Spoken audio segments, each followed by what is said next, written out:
Assalamu alaikum warahmatullahi wabarakatuh and very good morning. In our previous week, we have started with the introduction to our engineering mechanics and also we have seen some of the concepts of engineering mechanics. Hope you remember the different topics we have discussed in our previous lecture class. For example, I was giving you the definition of engineering mechanics. So what do you mean by engineering mechanics? Can anybody answer? What do you mean by engineering mechanics? What does it deal with?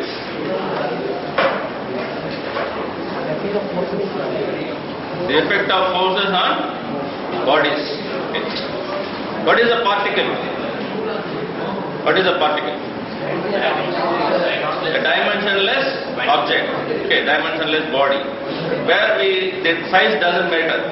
We just consider the forces acting on that particle only, and all the forces are acting at a single point, or we say the forces are concurrent in the case of particle. Concurrent in the case of particle. Then about the laws of motion we have seen. Now, today's class we are going to apply the first law of motion.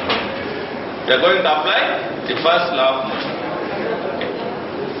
And about the vector, we have seen in our previous class the different algebraic laws of vector.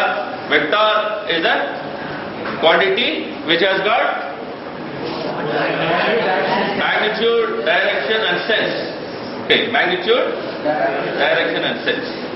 For example, force is a vector quantity. Since we are dealing with forces in our engineering mechanics, we have to know the vector algebra thoroughly. That is why we have started with the vector algebra. So force, mostly we will be seeing the problems involved with forces. So we have to find out the resultant forces if there are many forces acting on the body. So in order to find the resultant forces, if there are two forces, then we use parallelogram method or triangular method. If there are many number of forces, we can successively use parallelogram method or triangular method, or we can go for the other method we have discussed, the Cartesian vector method. The Cartesian vector algebraic method. So today, in order to refresh what we have seen in our previous lecture class, we will discuss three problems, each from one category. First, we will see how to resolve the forces using our parallelogram method. Then, or we say trigonometric rule using sine and cosine rule. Then, using our rectangular components, we resolve them into x and y. Then also one more problem where we consider the unit vector, we consider all the forces resolved into the two rectangular components, and we sum up all the x components, y components. So we will see the three problems today. To begin this. So this is the first problem we are going to see. We have a boat. The sail of the boat is deflected by the wind, so that it exerts the resultant force of 110 Newton. The wind exerts a force on the sail. The boatman, he has to manipulate the sail so that he can raise or he can avoid dipping, and in order to accelerate the boat. So he has to go with the wind. In order to do that, he has to move the sail. Now the sail is at some angle, 25 degrees, to the axis of the keel, axis of the boat. The axis of the boat is called keel. Axis of the boat, AA, it is denoted as AA, that is known as keel. This line, the center line is called keel. This is the sail. So sail makes 25 degrees with the keel. We have a resultant force. This resultant force is given as 110 Newton. So we have to, the problem is, we have to resolve the force into two components, one parallel to the keel, the other one perpendicular to the keel. So now we are given the line of action of the resolved components. The resultant force is completely given. The resultant force, the direction, the amount, the sense, the magnitude, the sense, all the details of the resultant force is given, and the line of action of resolved components also given. It is parallel to AA and perpendicular to AA. So I can draw, this is our keel, this is the sail, okay, the sail and keel AA. Okay, the angle made by the sail with the keel is 25 degrees, is given, and also the resultant force. Its magnitude is given as 110 Newton. It is perpendicular to the sail, okay, acting perpendicular to the sail. Now we have to resolve it into two components. One component parallel to the keel, the other one perpendicular to the keel. So this is parallel F dash, okay, and F double dash is perpendicular component. We have to resolve the given force parallel and perpendicular to the keel. So this is the problem. So how to do that? First we have to find out the angles in all our resolving of forces problem. The first step is to find out the unknown angles. We have to find out the unknown angles. So this angle is 90 degrees. Okay, this is 25 because the angle made between sail and our keel is 25. The resultant force is perpendicular to the sail. And this is perpendicular to our AA, so this angle would be 25. So this would be 90 minus 180 minus 90 plus 25, that is 65. So this angle we have obtained as 65. Now we got all the angles in this triangle. Okay, so we have this 25 degrees given, this is 90 degrees, and this has 65 degrees we have found. Now we have to apply the sine rule. Okay, sine, you know, sine A by cos alpha equals to sine B by cos beta equals to sine C by sine A by sine alpha equals to B by sine beta equals to C by sine gamma. Okay, so that rule we are going to apply. So this is the rule. So F dash divided by the opposite angle. This is F dash. The opposite angle is 25 degrees. Okay, F double dash, the opposite angle is 65 degrees, and the resultant force to 110 Newton, the opposite angle for the resultant is 90 degrees. So we apply that resultant force by sine 90 equals to F double dash by sine 65. So we can get first F double dash. So this is 99.7 Newton. Now here we can apply the same rule, same sine rule here. We can find out F dash. So 110 into sine 25 will be 46.5 Newton. So first we have to find the angles, then we apply the sine rule, and we will get the unknown forces. The forces acting along the parallel to keel and perpendicular direction to the. Okay? Got it? Any doubt? 25 degrees? Okay. So this resultant force is perpendicular to the keel and perpendicular to the sail, okay, and the violet line F double dash is perpendicular to your keel, okay. So angle made by keel and sail is 25 degrees. So the two lines are perpendicular, it will be 25. Okay. You can say that the two lines are rotated 90 degrees. The yellow line and AA, if they are rotated 90 degrees, we get R and F double dash line. Resultant force line and F double dash. So the angle remains same.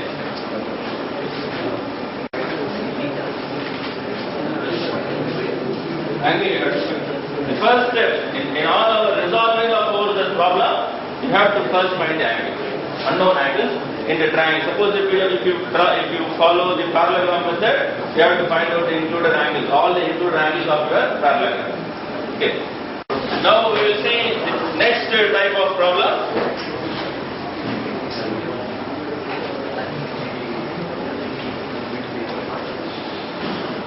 This is another problem where we are going to resolve the resultant along the specified axis. Okay, along the specified axis. Here we are given a wooden workpiece which is being turned in a lathe. Okay, so the cutting force is acting like this. We have to resolve this cutting force into two components as per the subdivision 1 along x and y axis. Okay. And this as per the subdivision 2 along the n and t axis. N and t axis. Okay. The two subdivisions are in this problem. In order to make ourselves practice, resolving the components into any two specific axes. The specific axis need not be horizontal or vertical. It can be of any angle.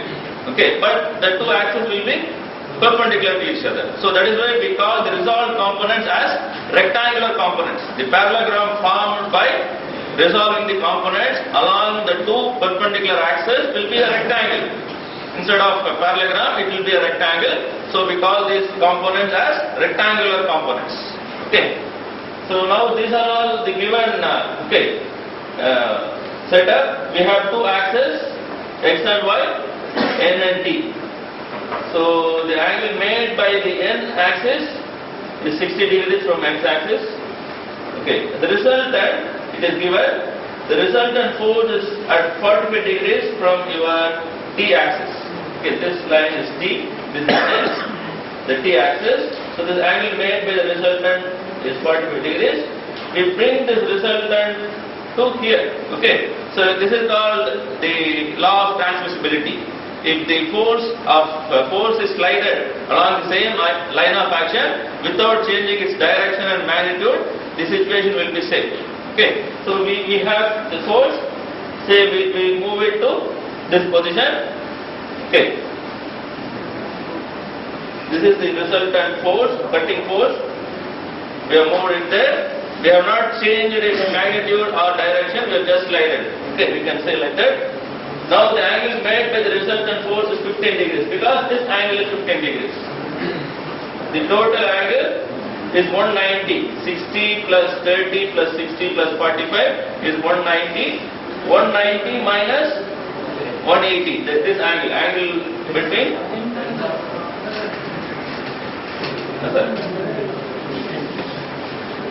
195. 195. That is mistake. 195 minus 180 is 15 degrees.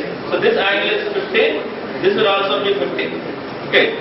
This angle is 15. This will also be 15. Now we have to resolve this R into two components, parallel and perpendicular to x, parallel to x axis and parallel to y axis, parallel to x and y axis.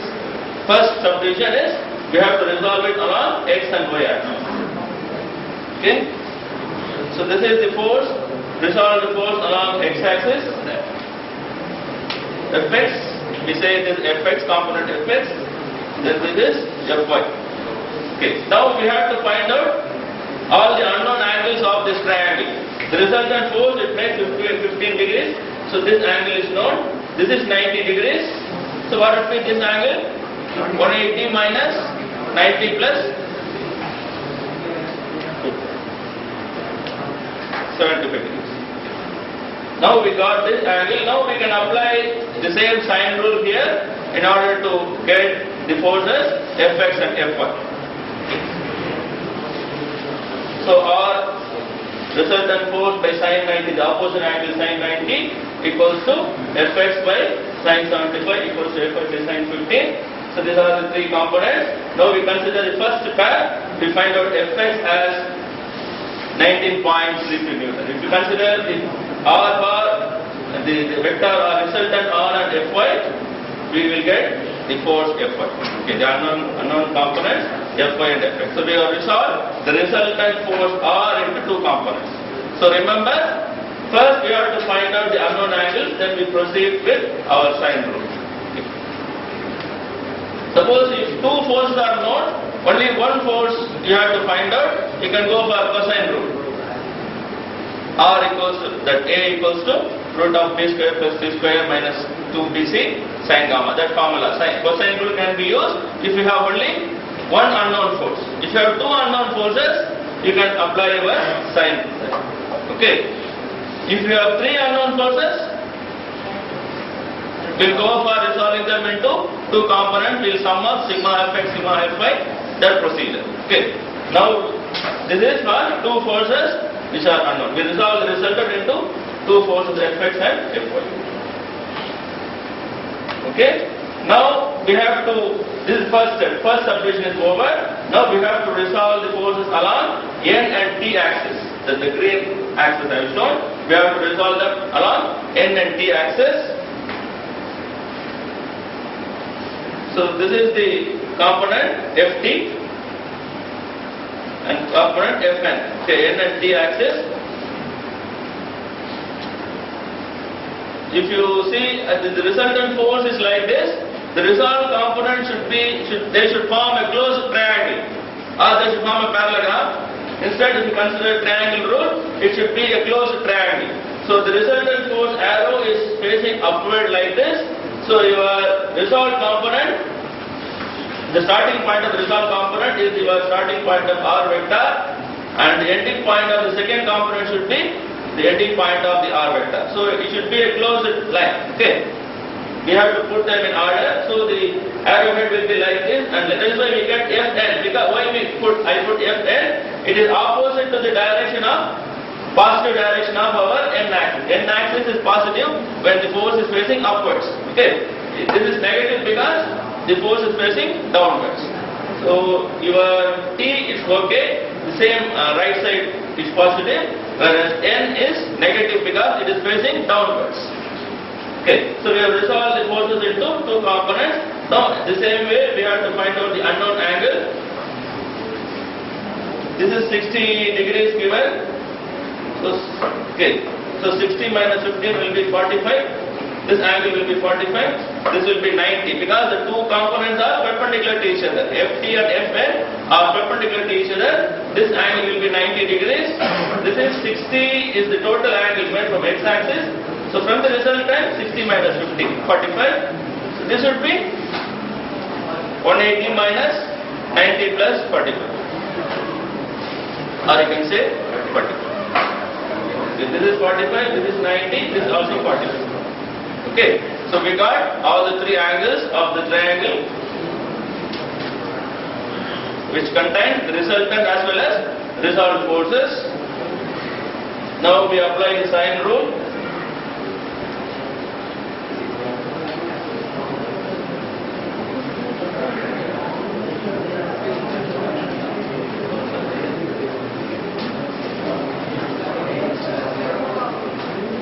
Okay, so we apply the sine rule and we got the result values for Ft and Fn.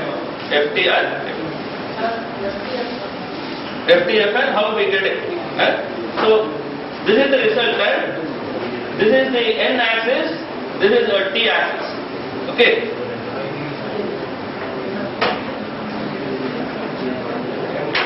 So the resultant is like this. Your axis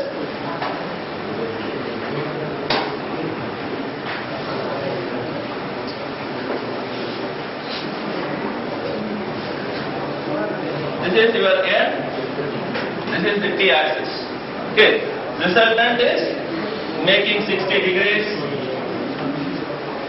from your x axis. So we have to resolve it parallel to N and T axis. So if you resolve it,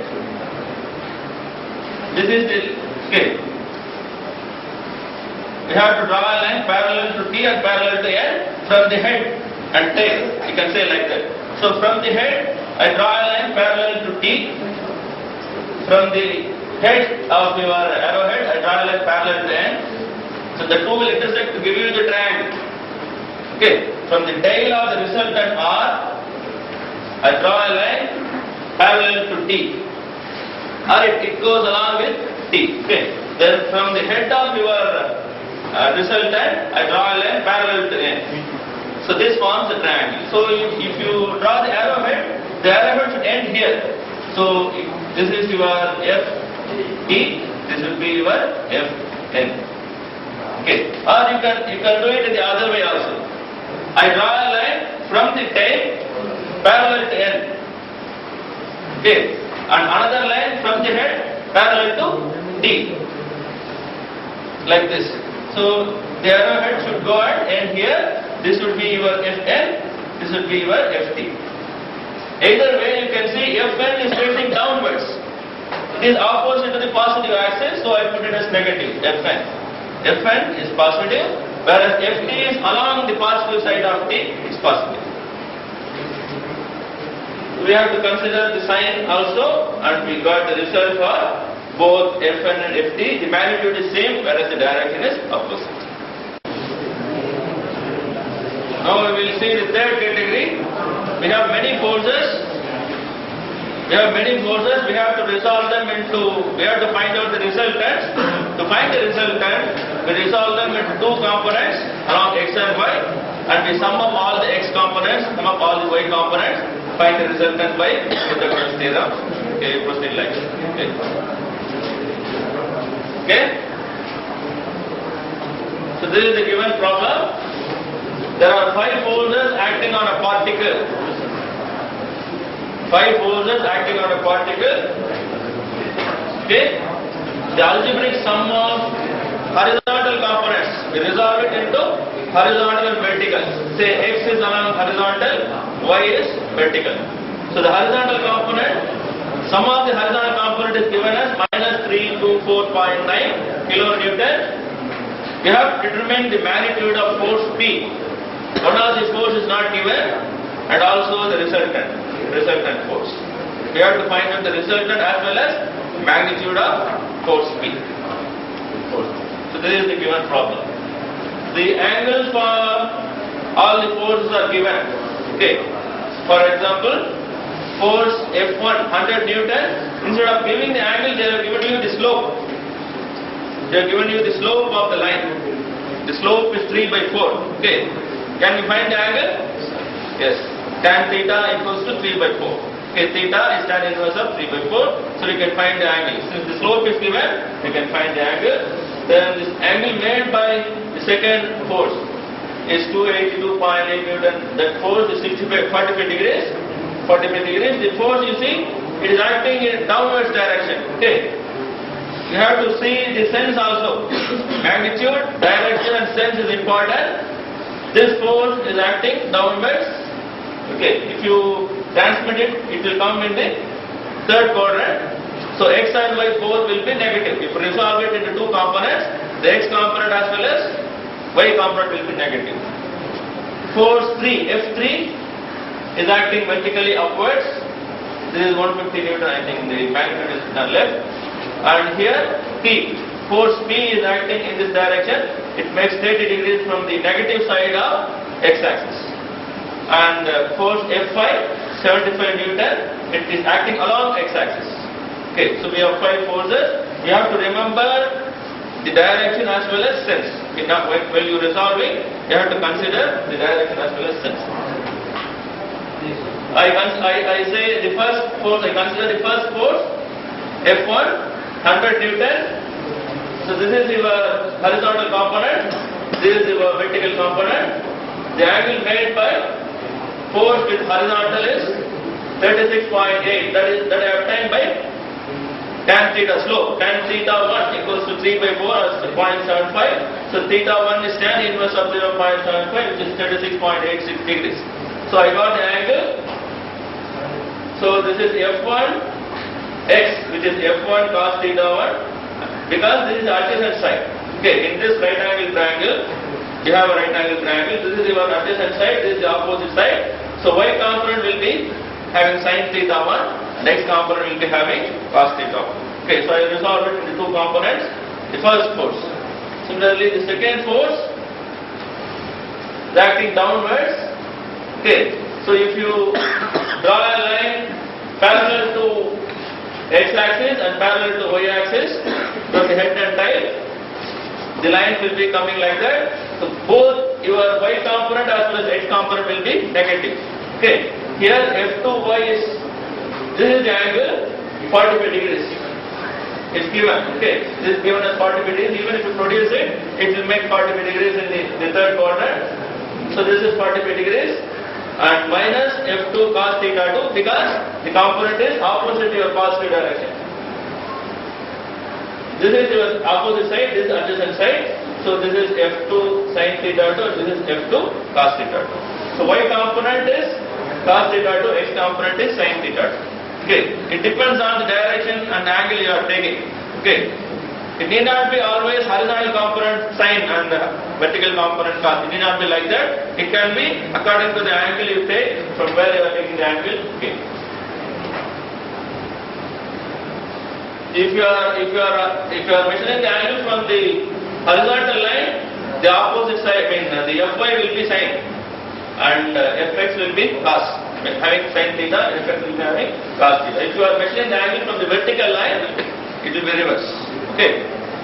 You can say it's a tip, it's a hint. F2, this angle is measured from the horizontal line. So we have y component sin theta and x component cos theta. This angle is measured from vertical line. So your x component is sin theta, y component is cos theta. Okay. So F1, F2 we have resolved into two components. Now this is force F3, 165 Newton. It is given. It is vertically upwards, acting along the positive y direction. Okay, we have only one component now. F3 is F3y. F3y. Okay, both of them. Now this is force P. The magnitude is not given. Its direction and senses are given. So if you see the horizontal component, it is negative, minus F4 cos theta 4, vertical component is positive, F4 sin theta. This angle is given as 30 degrees. Okay. So it comes like this. So if you resolve it into two components, your horizontal component will be coming in the negative side of x-axis. So we have a minus sign, minus F4 cos theta 4 because adjacent side. This is sin theta 4 because opposite side. And the fifth component is horizontally placed. It is acting in the negative x-axis direction. So minus F5x. We put it as minus F5x. So all the forces are resolved into two components, are considered as the two components. Now I develop a tabular column. Okay, I develop a tabular column. So these are the forces F1, F2, F3, F4, F5. The magnitudes of forces as given. P is not given. The angles as we found are as given. Then x component, that is F1 sin theta 1. Okay, this is F1. This is F1 cos theta 1. This is F1 sin theta 1. Like how we have resolved, I have found the magnitudes of the scalars, the values of the scalars Fx and Fy. I have found. Okay, the tabular column is developed. Now you can take down later. Okay, I just listen. The slide will remain here only. You can take down later. So the tabular column is developed. Now we have to sum up all the x components, all the y components. Okay. In order to find the resultant, this sigma fx. This is the equation of sigma fx. It is given. The value is given. So we can find out the P. We can find out P. Okay. P, the unknown force is of 150 Newton from the sigma fx equation. Similarly, sigma Fy you can find out as 100 Newton. Substitute the value of P, we get it as 100 Newton. Substitute the value of P and it as 100 Newton. Now the resultant, by using Pythagoras theorem, sigma fx square plus sigma Fy square, the resultant force is 339.94 Newtons. And also you have to find out the angle made by the resultant using tan inverse of sigma Fy by sigma fx. That is the procedure. Okay. First you have to develop the tabular column after resolving. Then add up all the x components, all the y components. Since P is not known, but the value of sigma fx is given, we can find out the P value, P magnitude of the force P. Then substituting the magnitude of force P in our y equation, we got the sigma Fy also. Now we can find out resultant by using the sigma Fy and sigma Fx values, also the theta of the resultant. Governing, stop talking. So far we have seen how to resolve the forces into two components with different methods. Okay, and also how to find out the resultant force. What will happen if the resultant force is zero? If the resultant force, there are many forces acting on a particle. If the resultant force is zero, What is the condition called? Equilibrium. Okay. Now we are going to see about the equilibrium of a particle. Okay. The resultant force acting on a particle is zero, or we can say the net force acting on the particle is zero. That condition is called equilibrium, or the particle is said to be in equilibrium. According to the Newton's first law of motion, a particle remains in the state of rest or uniform motion if the resultant force is zero. Okay, the resultant force is zero, or we can say it is at the equilibrium. There are two conditions, you see, in its state of rest or uniform motion. So accordingly, equilibrium can be classified into two. The first condition, the particle is at the state of rest when the resultant force is zero. So that condition is called static equilibrium condition. Okay, the particle is in equilibrium even if it is in uniform motion. So that condition is called dynamic equilibrium condition. For example, your sigma F, the net forces, sigma F can be zero when your MA is zero. F equals to MA according to the second law. F equals to MA, isn't that? If MA equals to zero, then sigma F or F will be equal to zero. So here M cannot be zero for the particle. It is a weight or mass. Okay. So what is A? Acceleration. Acceleration is zero when velocity is zero. No motion at all. No movement. Velocity is zero means no movement at all. Or velocity is constant. There is no change of velocity. You know acceleration is defined as rate of change of velocity. So if there is no change in velocity, no acceleration. So acceleration can become zero when the velocity is zero, no motion, or at rest, or velocity is constant. Velocity remains same. So the first condition is called static equilibrium condition. The other condition is called dynamic equilibrium condition. So now we will see about the first half, static equilibrium condition in our problem. Okay. So if you consider two forces acting on a particle, the two forces will bring the particle to equilibrium if the forces are of equal magnitude, opposite in sense, and they are collinear. So the three are given: magnitude, about the magnitude, it is equal, they are equal. So F is 10 Newton, the other force is also 10 Newton, same magnitude, equal magnitude, but they are opposite in sense. If the first F is acting in the positive direction, the other one is in the negative direction. So they are opposite in sense. The direction is collinear. They should be in same line. They should be in same line. Collinear means they act in the same line. Like coplanar act in the same plane. Okay, same way, collinear, they act in the same line. So if the two forces are collinear, equal and opposite, it will bring the particle to equilibrium. If there are three forces, okay, if you draw the force polygon, in more than two forces, we can check whether they are in equilibrium or not by drawing the force polygon. If you remember the triangle rule and polygon rule, we have seen in our previous lecture classes.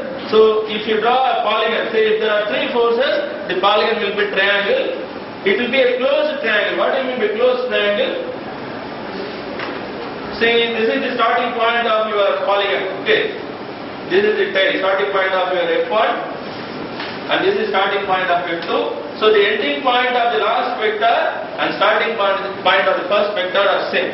So that polygon is called closed polygon. So here we have a triangle which is a closed one. So if you try to draw the polygon, and if the polygon is closed one, then we say the forces are in equilibrium.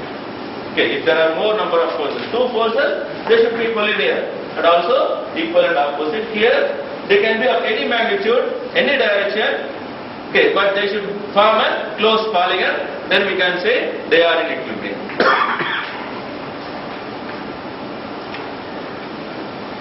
So algebraically we say the resultant force is zero, or sigma F equals to zero when the particle is in equilibrium, or if you resolve it into two components considering the unit vector. So sigma fxi plus fyj equals to 0. We can separate them as sigma fx I fij. So both should be equal to 0 in order to have the equilibrium condition. So using these two equations, we can find out the unknowns also. You have a system of forces. In in order to analyze the system of forces, in order to find the unknown forces, we assume the system is under equilibrium. So we resolve two components and we find out the unknown components and unknown forces. Okay. So that is how we analyze the system. We consider it at equilibrium, resolve it into two components, we write the equation of x and y, and we can find out the unknowns. Suppose if there are two unknowns, using the two equations, we can solve them. Okay. So this condition is developed from our Newton's first law of motion. We have an example now. We have four forces, F1, F2, F3 and F4. We have to check whether they are in equilibrium. Graphically, I have drawn a polygon. You can see the starting point of F1 and ending point of F4 are same. So it is a closed polygon. If you draw to the angle given, the lines I have drawn here are parallel to this line. Okay. First I draw the space diagram. First I draw the schematic representation of what the forces are given. Then I draw them to the given angles. F1 facing right side horizontally. F2 is facing downwards vertically. F3 like this, it makes 30 degrees to vertical. F4 in the opposite direction, it makes 30 degrees to vertical. Okay, so this is the system of forces given. I have drawn a force polygon parallel to the lines.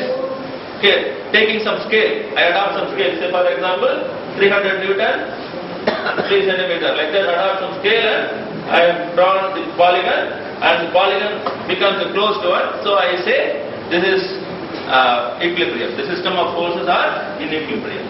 Or you can analytically check by considering sigma fx and sigma fy equations. I resolve each forces into two components. F1, it has got only one component acting along x, so 300 Newton. F2, only one component acting along y. Okay. F3, we have two components, and F4 two components. So I resolve them into two components. I will sum up all the x components and all the y components. I see that Fx is 0 as well as Fy is 0. So the system of forces are in equilibrium. Okay, the system of forces bring the particle to equilibrium condition. Okay, so you can graphically find out or you can analytically also check by using sigma Fx and sigma Fy. Okay, and now listen. Suppose if you want to analyze a system may consist of many components. So each component you can say it as a particle. Okay, if we neglect the dimension, we say it as a particle. But it is made up of many particles. So you have to isolate each particle or each component of the system in order to analyze the forces. Okay, in order to analyze the forces, the isolation of the components are to be done, and we will see which component is having maximum number of forces. The system may contain many components, each component will be acting with many number of forces. We have to account all the forces acting on the system. Okay, so we see that which particle is having maximum number of forces. In order to find out which particle is having maximum number of forces, we have to isolate the components. That isolation diagram, we isolate and draw a diagram separately, the system of forces. That isolation diagram is called free body diagram. Okay, free body diagram.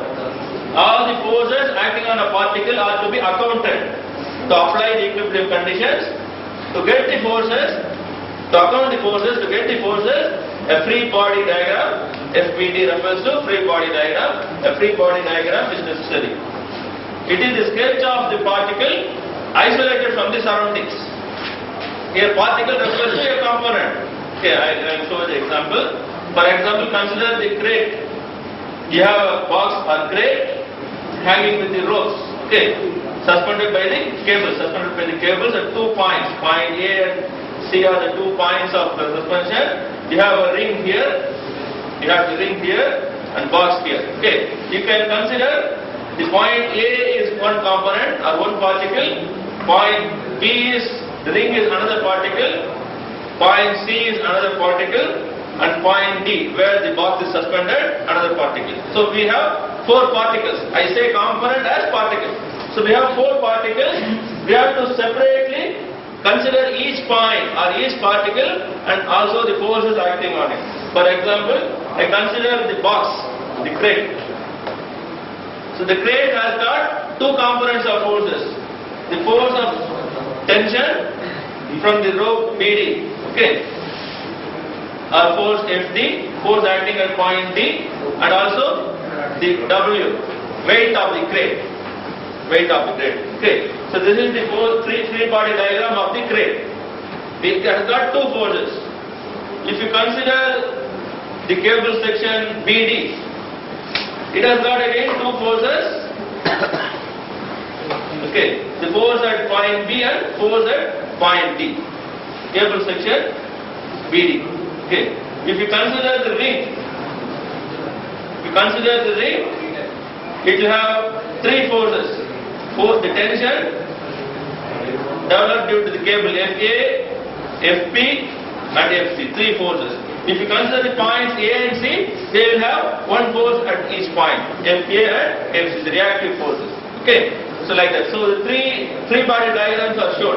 In this three-body diagram, we will take the three-body diagram at point B, the ring, because it contains all the three maximum number of forces. It has got all the maximum number of forces. Here only two forces, and the second rope segment or cable segment only two forces. If you consider the point A or C, only one force will be there, whereas the ring has got three forces. In order to analyze your system, we consider the three-body diagram of the ring and we get the unknown forces.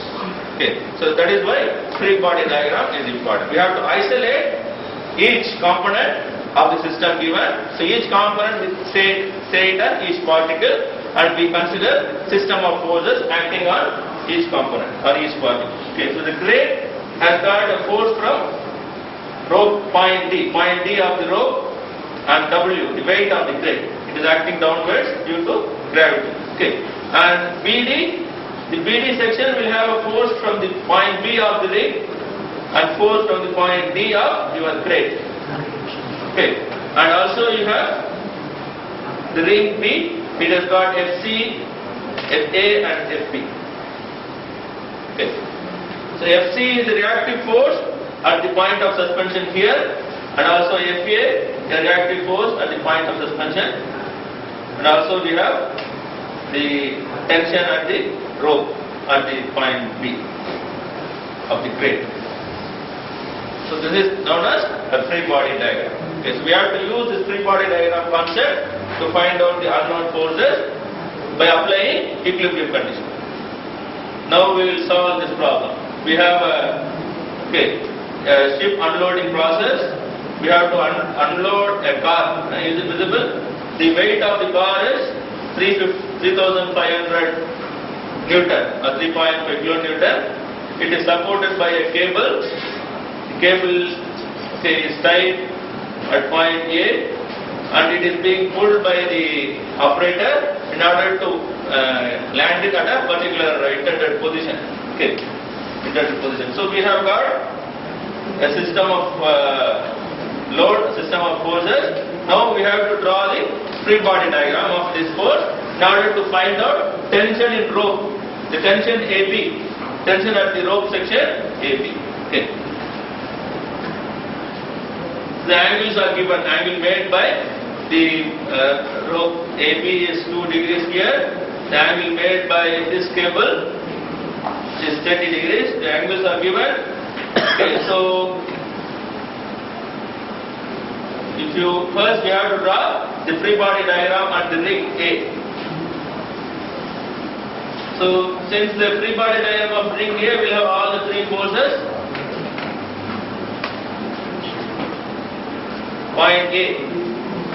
Okay, so it has got the tension AP, also the tension of the cable DAC, weight of automobile. So three forces. Okay, at point A we have the three system of forces acting. So this equilibrium diagram of the ring is considered here. If you consider point A, only one force will be there. Similarly, at point C, only one force will be there. Only at the ring part, we have three system of forces. That is why we isolate the ring part and we consider the ring part for free body diagram. So free body diagram of the ring part has got three forces: weight of the automobile, tension developed by the puller, the man, and also we have the tension from the hook of your crane. Okay, tension at the rope AB or cable AB. So after drawing the free body diagram, we have to find out the unknown angles in the triangle. So I am drawing a triangle with the given angles. So this is your vertical W, okay, and your tension AC and tension AB. This angle is given as 30 degrees. So this angle will be this and this are same. Okay, this angle is 90 minus 30, 90 plus 30, sorry, 90 plus 30, 120 degrees, and this will be 90 minus 30 plus 2, 32, so there's 58 degrees. So I got all the unknown angles of the triangle. After that, we have to apply the sine rule. TAB by sine 120, opposite angle we consider, TAC by sine 2 degrees, equals to the resultant, total W 3500 by sine 58, and we can find out AB as well as AC. Okay? Any doubt? You can take down the problem.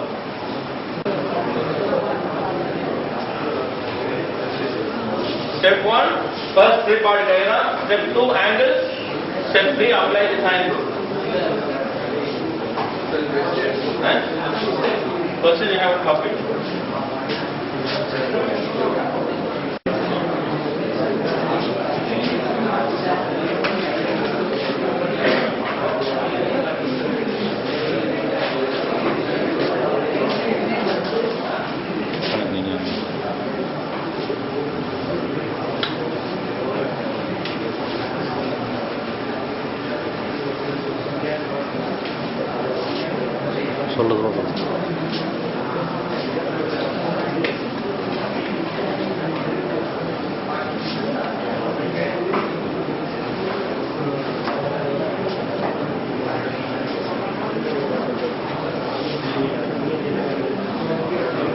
Next lecture we will be seeing about equilibrium of particle in space. These are all coplanar forces. We consider only x and y components. Okay. If it is in space, we will have x, y and z. So we will see about the particle in space in our next lecture.